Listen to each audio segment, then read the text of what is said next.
जय हिंद दोस्तों। आज की इस वीडियो में हम क्लास 12 बायोलॉजी के चैप्टर 1 से 7 तक की 3 नंबर वाली, ठीक है, 3 नंबर वाली और 2 नंबर वाली बहुत ही महत्वपूर्ण प्रश्नों को कवर करेंगे, जो कि काफ़ी ज़्यादा इंपॉर्टेंट होने वाला है 2025 बोर्ड एग्जाम के लिए, ठीक है। और दोस्तों पेपर में ना यही प्रश्न आएंगे, क्योंकि इस वीडियो में हम जितने भी प्रश्न बताए हैं वो प्रीवियस ईयर क्वेश्चन है और दोस्तों इससे बाहर कुछ नहीं पूछा जाता है। और रही बात 3 नंबर वाले प्रश्नों की दोस्तों, तो 3 नंबर के जो प्रश्न आपके पेपर में पूछे जाएंगे उनकी संख्या होने वाली है 12। तो दोस्तों ये 3 नंबर वाले प्रश्नों से ही ना आपका टोटल 36 नंबर कन्फर्म होने वाला है। तो इसीलिए 3 नंबर वाले प्रश्नों को आप लोग ज़रूर से ज़रूर तैयार करना। ये वीडियो का दोस्तों पार्ट 2 है, ठीक है, वीडियो का पार्ट 2 है। इससे पहले भी हमने 3 नंबर वाले प्रश्नों को बताया है, जिसका लिंक आपको डिस्क्रिप्शन में मिल जाएगा या फिर आप प्लेलिस्ट में जाके देख सकते हैं, ठीक है। क्लास 12 बायोलॉजी के नाम से प्लेलिस्ट है, ठीक है, क्लास 12 बायोलॉजी के नाम से प्लेलिस्ट है हमारे चैनल पे, वहाँ पे जाके आप लोग देख सकते हो या फिर डिस्क्रिप्शन में लिंक है, वहाँ से आप लोग जाके देख सकते हो। तो चलिए देखते हैं हम 3 नंबर वाले महत्वपूर्ण प्रश्नों को, जो कि बोर्ड एग्जाम के लिए काफ़ी ज़्यादा इंपॉर्टेंट होने वाली है, ठीक है। तो चलिए वीडियो स्टार्ट करते हैं। सबसे पहला प्रश्न है कि सेब को आभासी फल क्यों कहते हैं? पुष्प का कौन सा भाग फल की रचना करता है? ठीक है दोस्तों, सेब को आभासी फल, दोस्तों आभासी फल, सेब को आभासी फल क्यों कहते हैं? पुष्प का कौन सा भाग फल की रचना करता है? दोस्तों ये आभासी फल की जगह ना यहाँ पे मिथ्या भी दे सकता है कि सेब को मिथ्या फल क्यों कहते हैं, सेब को असत्य फल क्यों कहते हैं, ऐसे भी करके प्रश्न पूछ सकता है। तो आप लोग समझ जाइएगा, ठीक है, कि ये प्रश्न सेम है, बस अलग तरीके से घुमा फिरा के पूछ सकता है। तो आइए देखते हैं इसका उत्तर। तो सेब में फल का विकास, ठीक है, सेब में फल का विकास अंडाशय से न होकर पुष्प के किसी अन्य भाग मतलब पुष्पासन से होता है, ठीक है। सेब में फल का विकास अंडाशय से न होकर पुष्प के अन्य भाग पुष्पासन से होता है, इसीलिए सेब को आभासी फल कहते हैं, इसीलिए सेब को मिथ्या फल कहते हैं, या फिर इसीलिए सेब को असत्य फल कहते हैं, ठीक है। दोस्तों ये प्रश्न आपके पेपर में 2 नंबर का पूछा जाएगा और ये काफ़ी ज़्यादा इम्पोर्टेंट है और प्रीवियस ईयर में कई बार पूछा गया है, ठीक है। तो इसको आप लोग ज़रूर से ज़रूर अच्छे से याद कर लीजिएगा। आइए हम अपना दूसरा प्रश्न देखते हैं।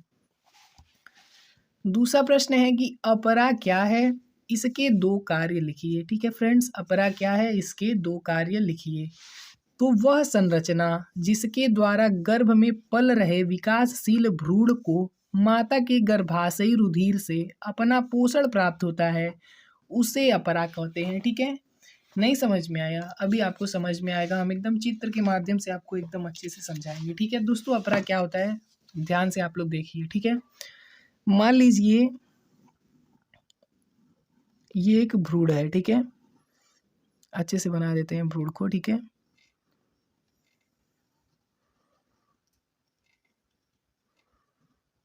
मान लीजिए कि भ्रूण है और यहाँ से एक भ्रूण से नली जुड़ी होती है, ठीक है, ठीक है, भ्रूण से नली जुड़ी होती है, ये भ्रूण है। तो दोस्तों भ्रूण को विकसित होने के लिए ना रुधिर जाता है, यहाँ से माँ के शरीर से रुधिर जाता है इस नलिका के माध्यम से, ठीक है, तभी रुधिर विकसित होता है। तो इसी चीज़ को अपरा कहते हैं, यहाँ पे लिखा भी है, ठीक है, कि वह संरचना जिसके द्वारा गर्भ में पल रहे विकासशील भ्रूण को माता के गर्भाशय रुधिर से अपना पोषण प्राप्त होता है, उसे अपरा कहते हैं।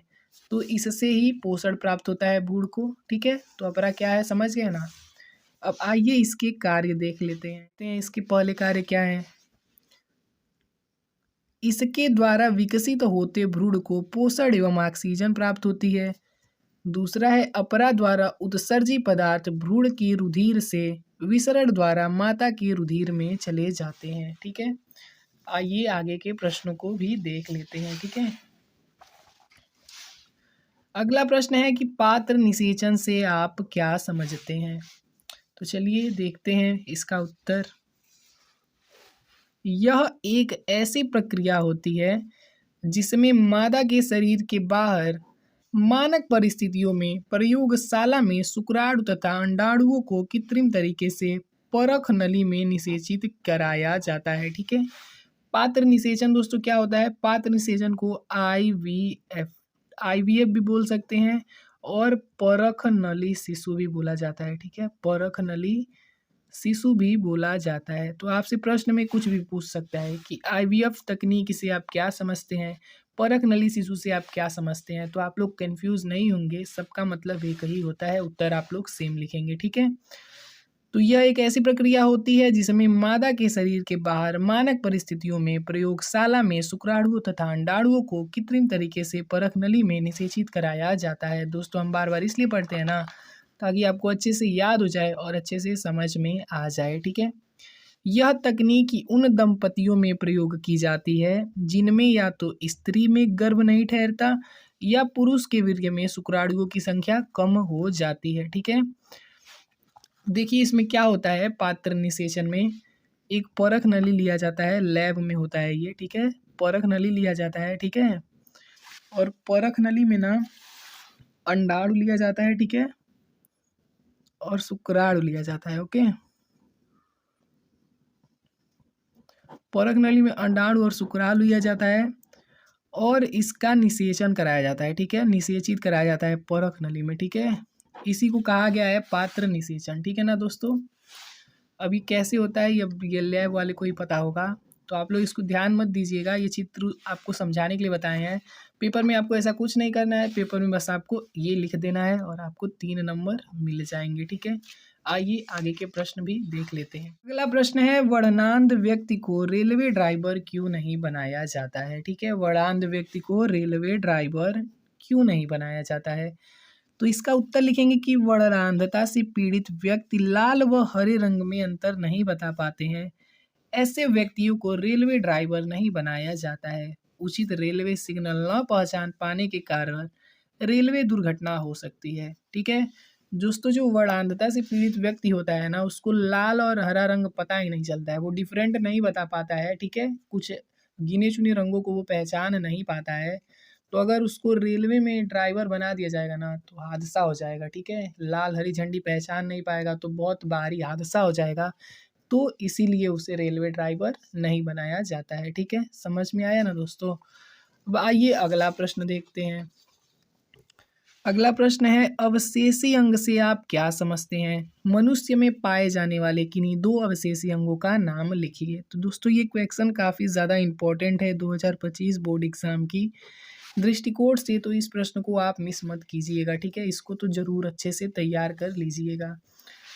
तो क्या है अवशेषी अंग? जीवधारियों के पूर्वकालिक क्रियाशील अंग जो जीवधारियों द्वारा उपयोग न किए जाने के कारण अवशेषी हो गए हैं। ठीक है, अवशेषी हो गए हैं एवं भविष्य में समाप्त हो जाएंगे, उन्हें अवशेषी अंग कहते हैं। जैसे त्वचा पर बाल, कान के बाहर की परतें, ये अवशेषी अंग के 2 उदाहरण हैं। नेक्स्ट क्वेश्चन है, अनुवांशिक पदार्थ क्या है? तो आइए देखते हैं अनुवांशिक पदार्थ क्या है। तो वे पदार्थ जो अनुवांशिक लक्षणों को एक पीढ़ी से दूसरी पीढ़ी में पहुंचाते हैं, वे अनुवांशिक पदार्थ जो अनुवांशिक लक्षणों को एक पीढ़ी से दूसरी पीढ़ी में पहुंचाते हैं, वे अनुवांशिक पदार्थ कहलाते हैं। ठीक है, वैज्ञानिकों द्वारा प्रयोगों में यह पाया गया है कि अधिकांश जीवधारियों में डीएनए जो होता है वही अनुवांशिक पदार्थ होता है। ठीक है।